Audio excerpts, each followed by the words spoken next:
সুষ্ঠু নির্বাচন হলেই বিএনপি কতটা জনপ্রিয় তা প্রকাশ্যে আসবে বলে মন্তব্য করেছেন দলের যুগ্ম মহাসচিব রুহুল কবির রিজভী আহমেদ। বলেন, দলের স্বার্থ ক্ষুণ্ণ হয় এমন কোনো কাজ দলের নেতাকর্মীরা করলে তাদের কোনো প্রকার ছাড় দেওয়া হবে না। আর প্রশাসনে আওয়ামী লীগের ঘাপটি মেরে থাকা কর্মকর্তারা সুষ্ঠু নির্বাচনে প্রতিবন্ধকতা সৃষ্টি করতে পারে বলে মনে করেন দলের vice chairman doctor Asaduzzaman Ripon. রাজধানীতে আলাদা দুটি অনুষ্ঠানে এসব কথা বলেন তারা। বিস্তারিত জানাচ্ছেন মুবাশির আহমদ। শুক্রবার বিকালে পল্টনে বিএনপির কেন্দ্রীয় কার্যালয়ে জরুরি সংবাদ সম্মেলন করেন দলের সিনিয়র যুগ্ম মহাসচিব রুহুল কবির রিজভী। বিএনপি গেল ১৬ বছর ধরে আইনের শাসন প্রতিষ্ঠায় লড়াই সংগ্রাম করেছে উল্লেখ করে তিনি বলেন, আসন্ন জাতীয় নির্বাচনে বিপুল ভোটে বিএনপির জনপ্রিয়তা প্রকাশ্যে আসবে। দল কোনো ধরনের সন্ত্রাসীকে আশ্রয় প্রশ্রয় দেবে না বলেও জানান বিএনপির এই নেতা।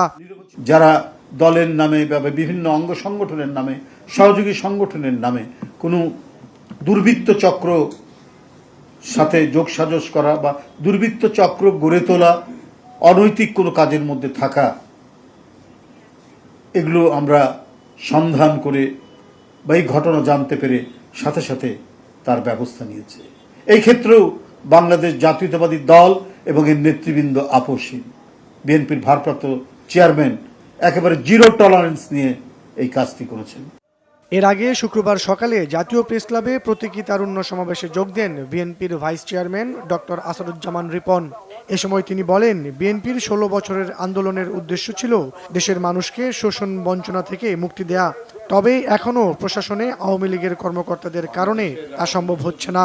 আওয়ামী লীগ ভুল রাজনীতি করেছে, আওয়ামী লীগ মানবতার বিরুদ্ধে অপরাধ করেছে, গণতন্ত্র হত্যা করেছে, লুটপাট করেছে, জনগণের বিপক্ষে অবস্থান নিয়েছে, বাংলাদেশ রাষ্ট্রের বিরুদ্ধে অবস্থান নিয়েছে আওয়ামী লীগ।